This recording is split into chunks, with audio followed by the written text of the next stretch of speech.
Hello everyone, this is आदर्श। आज का topic है एस ब्लॉक। ठीक है, एनसीईआरटी का पॉइंट बाय पॉइंट पढ़ेंगे एक एक करके। और मैंने क्या किया है ना कि जितना भी एनसीईआरटी का पॉइंट्स था, जो भी इम्पोर्टेंट पॉइंट था, तो मैंने उसे क्या किया है, अलग अलग पेज में करके लिख लिया है। ठीक है ना। हम लोग इसके थ्रू क्या करेंगे, पूरा एस ब्लॉक का रिवीजन करेंगे। ठीक है, सारा का सारा जितना भी पॉइंट है एनसीईआरटी का, उसको मैंने इसमें निकाल के लिख दिया है। अब स्टार्ट करते हैं। ठीक है। सबसे पहला जो पॉइंट है, diagonal relationship depends upon ionic size and q by r ratio. ठीक है, चार्ज बाई रेडियस रेशियो पे डिपेंड करता है diagonal relationship. Effect of increasing size outweighs increasing nuclear size.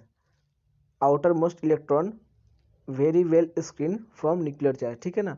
जैसे क्या होता है ना कि जो इंक्रीज इन साइज होता है ना, वो आउटवे कर देता है किसको, न्यूक्लियर साइज को, इंक्रीज इन न्यूक्लियर साइज को। ठीक है ना। इससे क्या होता है कि जो आउटर मोस्ट इलेक्ट्रॉन होता है, वो बहुत क्या होता है, वेरी वेल स्क्रीन हो जाता है न्यूक्लियर चार्ज से। फ्रांसियम जो होता है वो हाईली रेडियो एक्टिव होता है और लॉन्गेस्ट लिव्ड आइसोटोप होता है। कैल्शियम जो होता है फिफ्थ और मैग्नीशियम सिक्स्थ अबंडेंट इन अर्थ क्रस्ट है। ठीक है, ये एलिमेंट में कैल्शियम फिफ्थ पे आता है और मैग्नीशियम सिक्स्थ रैंक पे आता है। बेरिलियम जो होता है ना वो रेयर होता है और रेडियम रेयरेस्ट होता है।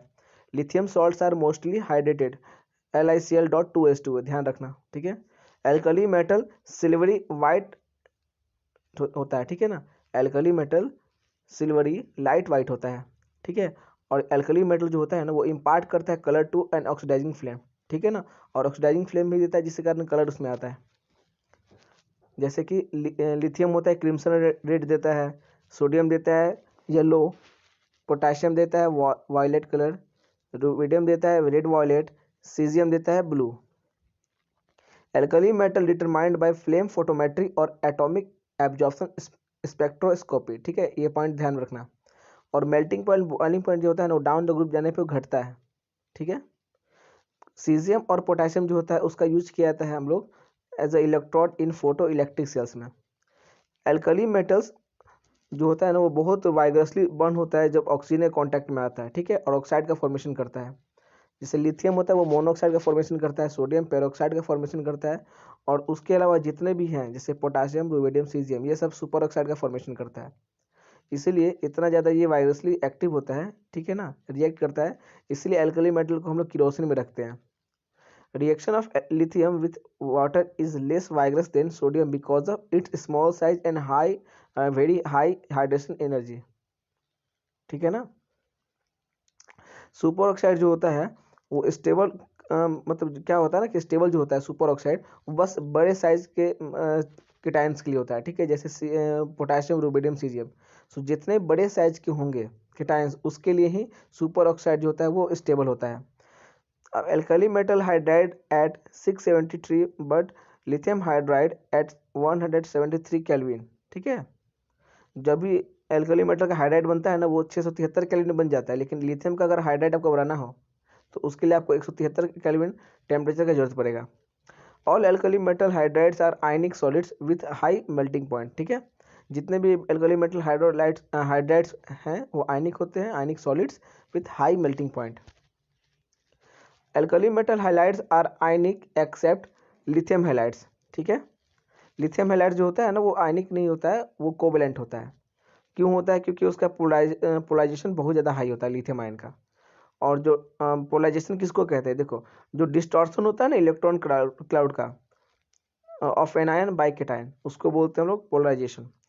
Because of its high hydration energy reducing nature of lithium is high. Lithium का क्या होता है ना कि रिड्यूसिंग नेचर हाई क्यों होता है, क्योंकि उसका हाइड्रेशन एनर्जी सबसे ज़्यादा होता है, इसलिए उसका रिड्यूसिंग नेचर सबसे ज़्यादा होता है।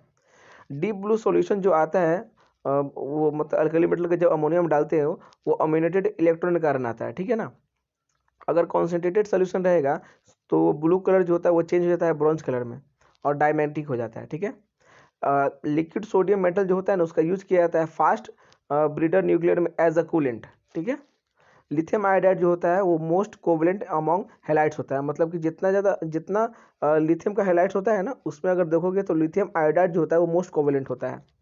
अब देखो यूज क्या बात करते हैं, लिथियम प्लस पम्बम का यूज करते हैं हम लोग, लिथियम प्लस लेड, इसका यूज करते हैं हम लोग white metal for motor engines में।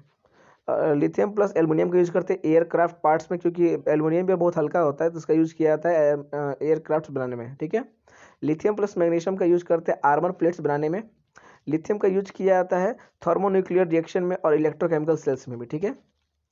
और सोडियम लेड एलॉय का यूज किया जाता है, नीट किया जाता है जब प्लम्बम टेट्रा इथाइल या प्लम्बम टेट्रा मिथाइल बनाया जाता है तब, ठीक है। सीजियम का ज़्यादा होता है रुबिडियम से स्टैंडर्ड पोटेंशियल, ध्यान रखना। केसीएल होता है ना, एज अ फर्टिलाइजर यूज किया जाता है। Alkali metal compounds are generally ionic in nature, ठीक है, याद रखना एल्कली मेटल्स का कंपाउंड जनरली आयनिक होता है। ये हो सकता है क्वेश्चन में पूछ देगा तुम एसर्शन रीजन में। अब यहाँ पे जो रिएक्शन दिया हुआ कि जैसे कि यहाँ पे ऑक्साइड है, ठीक है, जैसे जस्ट लाइक लिथियम का ऑक्साइड अगर वाटर से रिएक्ट करेंगे तो क्या बनेगा, यहाँ पे वहाँ मेटल आयन अलग हो जाएगा और हाइड्रोक्साइड बन जाएगा। सिमिलरली अगर पेरोक्साइड होगा और वाटर के साथ रिएक्ट करेंगे तो वहाँ पे metal ion hydroxide plus H2 hydrogen peroxide बन जाएगा। और वहीं अगर सुपर ऑक्साइड होगा, अगर उसको वाटर के साथ रिएक्ट करेंगे तो मेटल आयन भी बनेगा, हाइड्रोक्साइड आयन भी बनेगा और हाइड्रोजन पेरोक्साइड बनेगा, साथ में ऑक्सीजन निकल जाएगा। सो ऊपर वाले स्टेप से अगर देख सकते हैं कि कुछ ना कुछ कॉमन होते आ रहा है, ठीक है ना, उससे रिलेट करके याद कर सकते हैं। Lithium with access of air क्या करता है, लिथियम ऑक्साइड का फॉर्मेशन करता है मेनली, लेकिन उसके साथ लिथियम पेरोक्साइड का भी फॉर्मेशन कर सकता है। और वही अगर सोडियम की बात करें और एक्सेस ऑफ एयर यूज करेंगे तो सोडियम पेरोक्साइड मेनली बनता है, लेकिन कुछ अमाउंट ऑफ सोडियम पेरोक्साइड ही बनता है।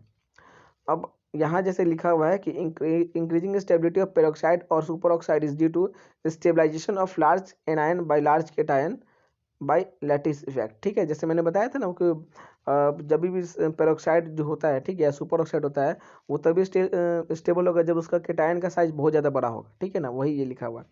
Oxide and peroxide are colourless, ठीक है। देखो ऑक्साइड और पेरोक्साइड जो होता है ना वो कलरलेस होता है जब प्योर होता है, ठीक है ना, कलरलेस जब प्योर होता है। लेकिन सुपर ऑक्साइड जो होता है ना येलो और ऑरेंज कलर का होता है। सोडियम पेरोक्साइड जो होता है ना एज ऑक्सीडाइजिंग एजेंट यूज किया जाता है तुमको इनऑर्गेनिक केमिस्ट्री में।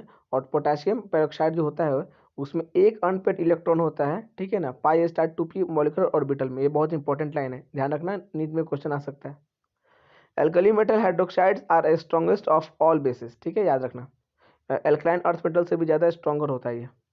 ऑक्साइड्स प्लस H2O ये दोनों क्या करता है, हाइड्रोक्साइड का फॉर्मेशन करता है और ये वाइट क्रिस्टलाइज्ड सॉलिड होता है, ठीक है।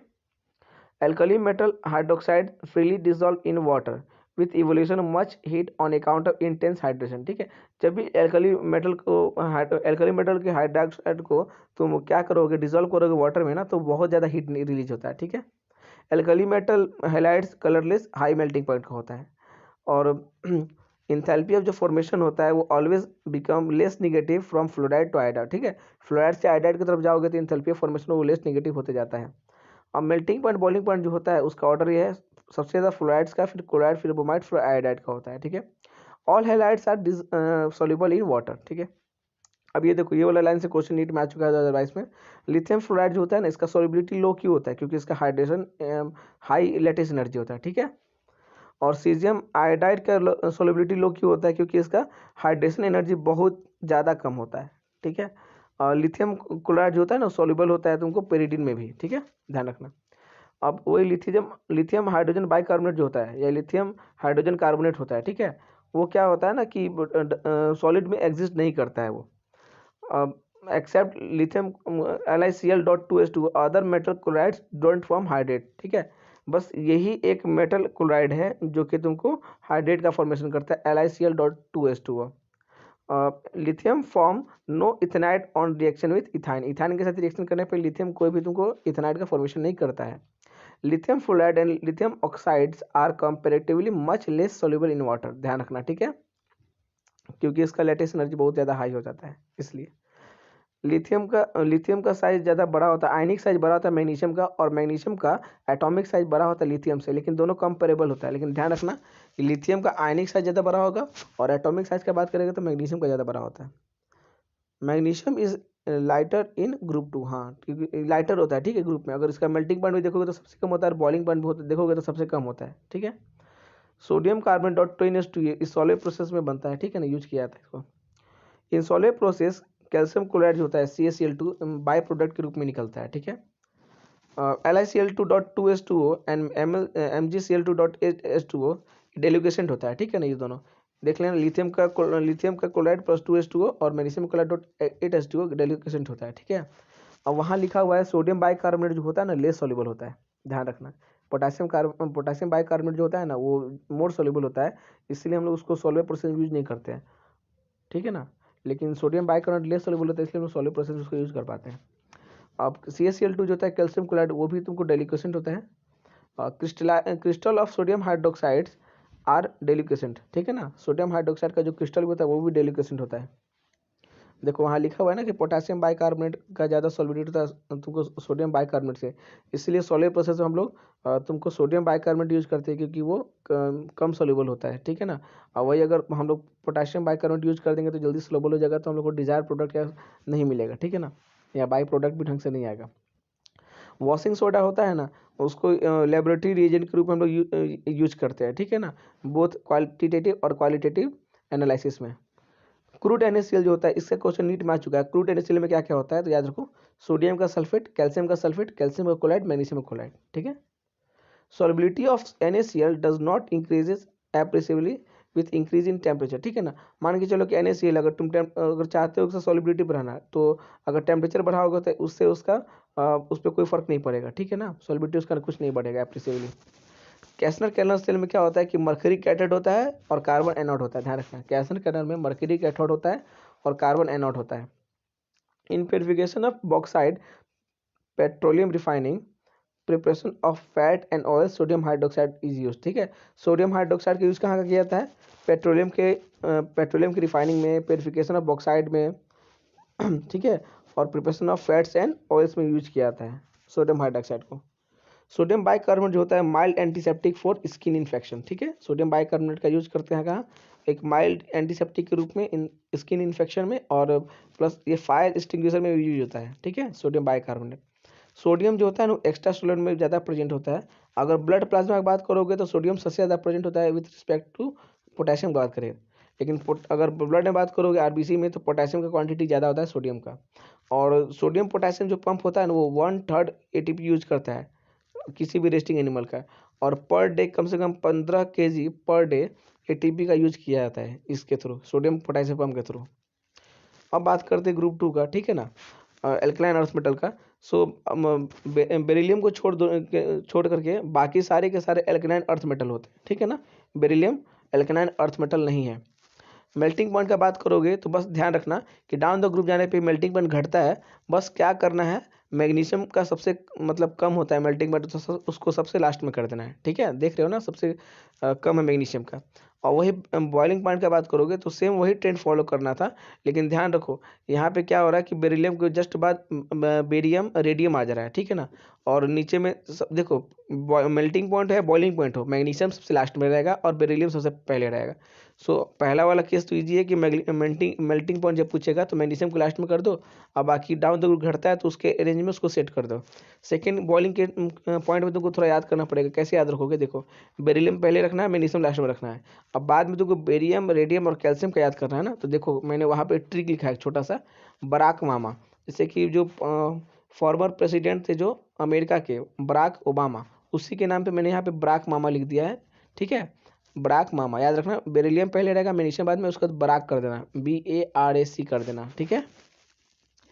Beryllium and magnesium appear to be somewhat grace. देखो नॉर्मल क्या होता है ना कि वो जो फोटो फ्लेम में कोई कलर नहीं देता, ठीक है ना। फ्लेम फोटोमेट्री जो होता है उसमें तुमको कलर नहीं देता है बेरिलियम और मैग्नीशियम। बाकी कैल्शियम ब्रिक रेड देता है, स्ट्रॉन्शियम क्रिम्सन रेड देता है, और बेरियम एप्पल ग्रीन देता है, ठीक है ना। Barium beryllium and magnesium are kinetic inert to air and water because of an oxide film on their surface, ठीक है। बेरिलियम और तुमको मैग्नीशियम जो होता है ना, वो क्या होता है कि इनर्ट होता है ऑक्सीजन या एयर के लिए और वाटर के लिए। क्यों, क्योंकि उसके ऊपर क्या होता है कि ऑक्साइड के फिल्म का एक लेयर बन जाता है, ठीक है ना, इसलिए वो उतना इनर्ट हो जाता है उसके लिए, एयर के लिए। Down the group reactivity increases with oxygen and water even in cold water, ठीक है ना। जैसे जैसे डाउन द ग्रुप जाओगे ना तो एफिनिटी बढ़ जाता है ऑक्सीजन और वाटर के लिए, इसलिए रिएक्टिविटी बढ़ने लगता है। In period from left to right nuclear charge increase है, ठीक है, वो तो पता ही है कि लेफ्ट टू राइट जाओगे तो साइज घटेगा तो न्यूक्लियर चार्ज बढ़ते रहता है। Calcium are use to extract metal from oxides which are difficult to reduce with carbon, ठीक है ना। अब देखो कैल्शियम का यूज कहाँ किया जाता है ना, कि मेटल का एक्सट्रैक्शन में, ऐसा मेटल जिसको कार्बन के थ्रू रिड्यूस करने पॉसिबल ना हो या डिफिकल्टी आती हो, वहाँ पे हम लोग कैल्शियम का यूज करते हैं एज किसके लिए, एक्सट्रैक्ट करने के लिए मेटल को। अब देखो कैल्शियम और बेरियम का यूज कहाँ किया जाता है, सो कैल्शियम बेरियम का यूज किया जाता है तुमको to remove air from vacuum, vacuum से अगर एयर निकालना है तो तुमको कैल्शियम और बेरियम का यूज किया जाता है। मैग्नीशियम हाइड्रोक्साइड इन वाटर को हम बोलते हैं मिल्क ऑफ मैग्नीशिया, ठीक है। मिल्क ऑफ मैग्नीशिया जो हम लोग पेट के लिए, अगर कोई पेट का प्रॉब्लम हो जाता है वो डाइजेशन से, तो हम लोग मिल्क ऑफ मैग्नीशिया का हम लोग को घोल पिलाया जाता है, एक दवा मिलता है मार्केट में, ठीक है, दवान पे किसी भी दुकान पे मिल जाता है तुमको दवा वो। रेडियम जो होता है ना, उसका रेडियोथेरेपी में यूज किया जाता है कैंसर के ट्रीटमेंट में, ठीक है। कॉपर बेरिलियम जो होता है उसको हाई टेंसाइल स्ट्रेंथ स्प्रिंग बनाने में यूज किया जाता है, और बेरिलियम जो होता है उसका विंडोज एक्सरे ट्यूब में यूज किया जाता है, ठीक है ना, बनाने में। आयनाइजेशन एनर्जी जो होता है रेडियम का बेरियम से ज़्यादा होता है, ठीक है ना। वैसे नॉर्मली क्या पढ़ते हैं कि डाउन द ग्रुप जाने पे आयनाइजेशन एनर्जी घटता है, लेकिन यहाँ पे देखोगे कि रेडियम का ज़्यादा होता है बेरियम के रिस्पेक्ट में। मैग्नीशियम एल्युमिनियम का जो एलॉय होता है एयरक्राफ्ट बनाने में यूज किया जाता है, ठीक है। मैग्नीशियम जो होता है ना उसका पाउडर रिबन, इसको फ्लैश पाउडर में यूज करते हैं और बॉल में भी यूज करते हैं, ठीक है। या फिर इंसेंडरी जो बॉम्ब होता है सिग्नल देने में, उसका यूज किया जाता है, ठीक है, मैग्नीशियम का। मैग्नीशियम कार्बोनेट जो होता है इनग्रेडिएंट होता है टूथपेस्ट में, और वही कैल्शियम कार्बोनेट का बात करोगे तो माइल्ड एब्रेसिव का काम करता है टूथपेस्ट में, फीलर्स इन कॉस्मेटिक्स में और च्यूइंग गम में काम करता है, ठीक है। यहाँ पे जो लिखा है NH4 का whole twice BF4 ammonium beryllium tetrafluoride, ठीक है। सो अगर इसको हिट करोगे ना तो ये BF2 बनता है। ये बेस्ट रूट होता है तुमको BF2 का फॉर्मेशन करने के लिए। बेरिलियम कभी भी डायरेक्टली रिएक्ट नहीं करेगा तुमको हाइड्रोजन के साथ में, ठीक है ना, हाइड्राइड बनाने के लिए ध्यान रखना। Beryllium plus lithium aluminium hydride को जब रिएक्ट करते हो ना तो वहाँ पे क्या होता है BH2 बनता है, यहाँ पे बेरिलियम का हाइड्राइड बनता है, लेकिन डायरेक्ट कभी नहीं होगा, ठीक है ना। लिथियम एल्यूमिनियम हाइड्राइड को लाना ही पड़ेगा, साथ में तुमको LiCl प्लस AlCl3 निकलता है, रिलीज होता है। अब डीप ब्लू ब्लैक सॉल्यूशन जो होता है वो लिक्विड अमोनिया के साथ मिलता है, ठीक है, किसका, एल्कलाइन अर्थ मेटल को अगर डालोगे अगर, ठीक है ना, अमोनिया में, तो वहाँ पे डीप ब्लू ब्लैक सॉल्यूशन मिलता है। और वहाँ पे क्या होता है ना कि एक MnH3 का होल 6+2 का जो फॉर्मेशन होता है वो रिकवर कर दिया जाता है, ठीक है ना, रिकवर हो जाता है वो। Carbonates of alkaline earth metals are insoluble in water, can be precipitate by addition of sodium sodium carbonate और अमोनियम कार्बोनेट, ठीक है, याद रखना। सोडियम कार्बोनेट या अमोनियम कार्बोनेट का यूज किया जाता है, ठीक है, प्रेसिपिटेट बनाने में, ठीक है। All carbonate decompose on heating in carbon dioxide and oxide, जितने भी कार्बोनेट होते हैं ना वो क्या होता है कि जब हीट करोगे उसको कार्बन डाइऑक्साइड और ऑक्साइड में वो कन्वर्ट हो जाता है, टूट जाता है। वही बेरियम कार्बोनेट का जो बात करोगे वो स्टेबल होता है, ठीक है ना, इसलिए उसको हम लोग क्या करते हैं एटमोसफियर ऑफ CO2 में रखते हैं, कार्बन डाइऑक्साइड के एटमोसफियर में रखा जाता है बेरिलियम कार्बोनेट को। एल्कलाइन अर्थ मेटल जो होता है ना उसका जो कंपाउंड होता है वो जनरली आयनिक होता है। Increasing increase in nuclear charge and small size decreases ionic character, ठीक है ना। मान चलो कि अगर न्यूक्लियर साइज बढ़ रहा है, ठीक है ना, और साइज न्यूक्लियर चार्ज बढ़ रहा है और तुमको साइज अगर घट रहा है तो आयनिक करेक्टर घट जाएगा, ठीक है ना। एक्सेप्ट बेरिलियम का oxide, except DeO metal oxide है रॉक सॉल्ट स्ट्रक्चर, जितने भी सारे रहेंगे ना, बेरिलियम का ऑक्साइड को छोड़ दो बाकी के सारे रॉक सॉल्ट स्ट्रक्चर होते हैं। बेरिलियम ऑक्साइड जो होता है एसेंशियली कोवेलेंट होता है, ठीक है, ध्यान रखना। बेरिलियम हाइड्रोक्साइड या बेरियम ऑक्साइड जो होता है एम्फोटेरिक होता है, ठीक है। ऑक्साइड जो होता है ना एक्सेप्ट BeO वो आयनिक होता है, ठीक है, और BeO जो होता है वो कोवेलेंट होता है, ठीक है। आयनिक और बेसिक दोनों होगा ऑक्साइड जो भी होता है एक्सेप्ट BeO। और हेलाइड जो होगा बेरिलियम का हेलाइड को छोड़ दो बाकी का सारा आयनिक होगा, बाकी बेरिलियम का जो हेलाइड होगा वो कोवेलेंट होता है। अब एल्कली हाइड्रोक्साइड जो होता है ना वो अल्कलाइन हाइड्रोक्साइड के रिस्पेक्ट में ज़्यादा बेसिक होता है और ज़्यादा स्टेबल होता है, ठीक है, वही लिखा हुआ है। बेरिलियम हाइलाइट जो होता है वो कोवेलेंट होता है नेचर में, ठीक है। BeCl2 जो होता है ना वो सॉलिड में चेन स्ट्रक्चर में फॉर्म करता है, ठीक है। BeCl2 जो होता है वो चेन स्ट्रक्चर होता है सॉलिड में। और वही बात करोगे अगर कि वेपर फेज में तो क्लोरो ब्रिज डाइमर बनाता है। और हाई टेम्परेचर पे क्या होता है कि लीनियर मोनोमर का फॉर्मेशन करता है BeCl2। Hydrates halide of beryllium and magnesium on heating suffer hydrolysis, ठीक है ना। अब जैसे बेरिलियम और मैग्नीशियम का है क्या है कि अगर हाइड्रेटेड हैलाइड है ना, अगर उसको हीट करोगे तो हाइड्रोलाइसिस से सफ़र करेगा वो। अब क्या होता है ना कि फ्लोराइड जो होता है ना लेस सोल्यूबल होता है देन क्लोराइड। क्यों? क्योंकि उसका लैटिस एनर्जी बहुत ज़्यादा हाई होता है। बेरिलियम सल्फेट और कैल्शियम सल्फेट जो होता है रेडली सोल्यूबल होता है तुमको वाटर में, और जो सोलिबिलिटी होता है सल्फेट का डाउन तक जाने पे घटते रहता है, ठीक है ना, याद रखना। मैग्नीशियम का जो नाइट्रेट होता है वो क्रिस्टलाइज करता है 6 मॉलिक्यूल ऑफ वाटर के साथ में। बेरियम का जो नाइट्रेट होता है ना क्रिस्टलाइज करता है एज एनहाइड्रस सॉल्ट, ठीक है। ऑल मेटल नाइट्रेट को जब हीट करोगे तो वहाँ पे मेटल का ऑक्साइड निकलेगा प्लस NO2 प्लस O2 निकलता है। Compounds of beryllium are largely covalent and get easily hydrolyse, ठीक है। कोवलेंट है, साइज छोटा है तो उसका हाइड्रेशन एनर्जी हाई होगा, सो वो इजली हाइड्रोलाइज हो जाएगा। BeCl2 and AlCl3 beryllium chloride aluminium chloride को हम लोग यूज करते हैं एज फ्रीडल क्राफ्ट कैटलिस्ट। अगर कैल्शियम कार्बोनेट को तुम रोटरी किल में डालोगे ना, हीट करोगे, तो वो क्या होता है, calcium oxide plus carbon dioxide में कन्वर्ट हो जाता है, ध्यान रखना। और कैल्शियम हाइड्रोक्साइड जो होता है ना उसको सिलेक्ट लाइम बोलते हैं, ठीक है। कैल्शियम हाइड्रोक्साइड को सिलेक्ट लाइम बोलते हैं, वाइट एमॉर्फस पाउडर होता है ये। CaO यानी कि कैल्शियम का ऑक्साइड को क्विक लाइम के नाम से जाना जाता है। Addition of limited amount of water breaks lump of lime called slaking of lime, ठीक है। मान के चलो कि अगर लिमिटेड अमाउंट ऑफ अगर वाटर यूज करोगे तुम क्विक लाइम में, तो उसका क्या होता है कि लंप ब्रेक हो जाता है, उसको बोलते हैं स्लैकिंग ऑफ लाइम। और उसके बाद ही फॉर्मेशन होता है तुमको कैल्शियम हाइड्रोक्साइड का CaOH का होल ट्वाइस, जिसको हम लोग बोलते हैं सिलेक्ट लाइम, ठीक है। अगर वही CaOH का होल ट्वाइस यानी कि सिलेक्ट लाइम था, अगर उसका एक्वस में होगा अगर वो, ठीक है ना, तो उसको बोलेंगे हम लोग लाइम वाटर, ठीक है।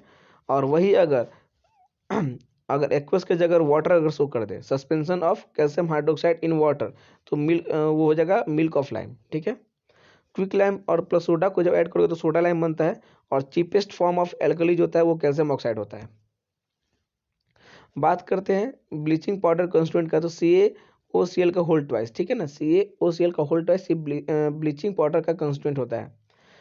मोटार में यानी कि मोटार क्या होता है कि बिल्डिंग मटेरियल होता है, ठीक है। कैल्शियम हाइड्रोक्साइड का यूज कहाँ कहाँ करते हैं, देखो, used in preparation of mortar, used in whitewash due to disinfectant nature, used in glass making, purification of sugar, ठीक है। इतना इतना फंक्शन है, वाइड रेंज ऑफ फंक्शन है इसका। कैल्शियम बाइकार्बोनेट जो होता है ना वो वाटर सोल्यूबल होता है। और वही बात करें कैल्शियम कार्बोनेट और प्लस मैग्नीशियम कार्बोनेट का, सो ये एज अ फ्लक्स यूज किया जाता है एक्सट्रैक्शन ऑफ आयरन के लिए। कैल्शियम कार्बोनेट जो होता है ना वो हाई क्वालिटी पेपर का बनाने में यूज किया जाता है। कैल्शियम कार्बोनेट को CaCO3 को हम लोग यूज करते हैं हाई क्वालिटी के पेपर बनाने में। बात करें सीमेंट का, तो सीमेंट में किसका कितना परसेंटेज होता है, सो सिलिका 20 से 25% होता है। कैल्शियम का ऑक्साइड 50 से 60% होता है। एल्यूमिना तुमको 5 से 10% होगा। मैग्नीशियम का ऑक्साइड 2 से 3%। और आयरन का ऑक्साइड 1 से 2%। सल्फेट 1 से 2% होता है, ठीक है। यहाँ देखो, सिलिका और एल्यूमिना का जो मतलब रेशियो होता है 2.5 से लेके 4 तक होता है। और calcium oxide by silica plus alumina plus iron का ऑक्साइड का देखोगे तो 2 के रेशियो में रहेगा वो, ठीक है। लाइम स्टोन प्लस क्ले, ये दोनों क्या होता है कि रॉ मटेरियल होता है सीमेंट का, ठीक है। सीमेंट का अगर बोल देगा क्वेश्चन में कि रॉ मटेरियल क्या क्या होता है, तो लाइम स्टोन प्लस क्ले, ठीक है। Lime stone and clay, sorry, lime stone and clay ये क्या होता है, रॉ मटेरियल होता है सीमेंट के लिए। और lime plus clay, lime plus clay, वहाँ लाइम स्टोन था, यहाँ लाइम है, ठीक है। लाइम प्लस क्ले ये क्या बनाता है, सीमेंट क्लिंकर बनाता है, ठीक है। अब वही सीमेंट जो क्लिंकर बना हुआ है लाइम प्लस क्ले से, अब उसमें क्या करना है, 2 से 3% तुमको जिप्सम ऐड कर देना है, तो उससे सीमेंट बन जाएगा, ठीक है ना। अब होता क्या है ना कि उसमें कितना कितना परसेंटेज, जो पोर्टलैंड सीमेंट होता है उसमें कितना परसेंटेज होता है, सो ट्राई कैल्शियम सिलिकेट का उसमें 51% होता है। डाई कैल्शियम सिलिकेट का 26% होता है। और ट्राई कैल्शियम एल्यूमिनेट का 11% होता है, ध्यान रखना, ठीक है ना। और जिप्सम का ऐड क्यों किया था ना, क्योंकि वो सेटिंग टाइम को, ठीक है ना, स्लो कर देता है, जिससे क्या होता है कि ज़्यादा उसको समय मिलता है आराम से सेट होने का, ठीक है, तो स्लो डाउन कर देता है सेटिंग को। और इंटर न्यूरोनल ट्रांसमिशन में कैल्शियम आयन हेल्प करता है, ठीक है। और बीच में एक पॉइंट मिस हो गया था ये वाला कि रिड्यूसिंग नेचर किस पे डिपेंड करता है, याद रखना।